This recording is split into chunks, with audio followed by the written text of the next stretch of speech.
ఓం సాయిరామ్. ఓం నమ శివాయ. హాయ్ అండి అందరికీ. నమస్కారం. ఈరోజు ముందుగా మహాశివరాత్రి శుభాకాంక్షలు. ఈరోజు మనము మహాశివరాత్రి విశిష్టత గురించి తెలుసుకుందాము. మహాశివరాత్రి హిందువులకు అత్యంత పవిత్రమైన మరియు ప్రీతికరమైన పర్వదినం.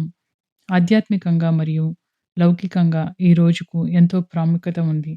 దీని విశిష్టత మరియు శివుని గొప్పతనాన్ని తెలిపే కథలను గురించి వివరంగా మనం తెలుసుకుందాం. శివపురాణంలోని లుబ్ధకుడు కథ. మహాశివరాత్రి నాడు లుబ్ధకుడు కథ అత్యంత ప్రాధాన్యత సంతరించుకుంది. ఎందుకంటే తెలియకుండానే చేసిన ఉపవాసం, జాగరణ, శివలింగానికి బిల్వపత్రాలు సమర్పణ, శివుని అనుగ్రహాన్ని ఎలా పొందాలో ఇది తెలియజేస్తుంది. లుబ్ధకుడు అనే వేటగాడు వేటకు వెళ్తాడు. రోజంతా తిరిగినా అతనికి ఒక్క జంతువు కూడా దొరకదు. అలసిపోయి ఆకలితో అతను చీకటి పడే సమయానికి ఒక మడుగు దగ్గరకు వస్తాడు.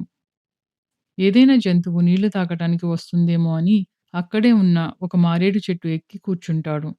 అదే సమయానికి ఒక పులి అక్కడికి వస్తుంది. ప్రాణభయంతో వణికిపోయిన లుబ్ధకుడు నిద్రపోకుండా రాత్రంతా ఆ చెట్టు మీదే కూర్చుంటాడు. నిద్ర రాకుండా ఉండటం కోసం మారేడు ఆకులను ఒక్కొక్కటిగా తుంచి కింద పడేస్తాడు. ఆ చెట్టు కింద శివలింగం ఉంది. అది అతనికి తెలియదు. ఆ రోజు మహాశివరాత్రి. ఆ రోజు అంతా ఏమీ తినలేదు. ఉపవాసంతో ఉన్నాడు కాబట్టి రాత్రంతా జాగారం ఉండి బిల్వపత్రాలు శివలింగం మీద రాత్రంతా తెలియకుండా వేయడం వల్ల శివార్చన జరిగింది. తెలియకపోయినా సరే శివరాత్రి పర్వదినాన మారేడు దళాలతో తనను పూజించిన ఆ వేటగాడి పట్ల శివుడు ప్రసన్నుడై అతనికి మరణాంతరం మోక్షాన్ని ప్రసాదించారు. అంతేకాకుండా మారేడు చెట్టును శ్రీవృక్షం అని కూడా అంటారు. లక్ష్మీదేవి తపస్సు చేసి శివుని అనుగ్రహంతో పొందిన వృక్షం ఇది. అందుకే మారేడు దళాలతో పూజిస్తే శివుడి అనుగ్రహంతో పాటు లక్ష్మీ కటాక్షం కూడా లభిస్తుంది. ఆధ్యాత్మిక విశిష్టత. త్రిగుణాలు, సత్వ రజస్ తమో గుణాలు, ఈ మూడింటిని శివుని పాదాల చెంత వదిలేసి నిర్గుణ స్థితికి కోరుకోవడం. త్రినేత్రాలు, శివుని 2 కళ్ళు భౌతిక ప్రపంచాన్ని చూస్తే, మూడవ కన్ను జ్ఞానానికి చిహ్నము. ఇది బాహ్య ప్రపంచానికి కనిపించని సత్యాన్ని, అంతరార్థాన్ని దర్శిస్తుంది. అందుకే దీనిని జ్ఞాననేత్రం అని పిలుస్తారు. మనిషి తనలోని ఇంద్రియ వాంఛలను, అరిషడ్వర్గాలను జ్ఞానాగ్నితో జయించాలని ఇది సూచిస్తుంది.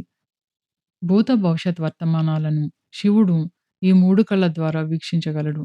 అందుకే ఆయనకు త్రయంబకుడు అని కూడా అంటారు.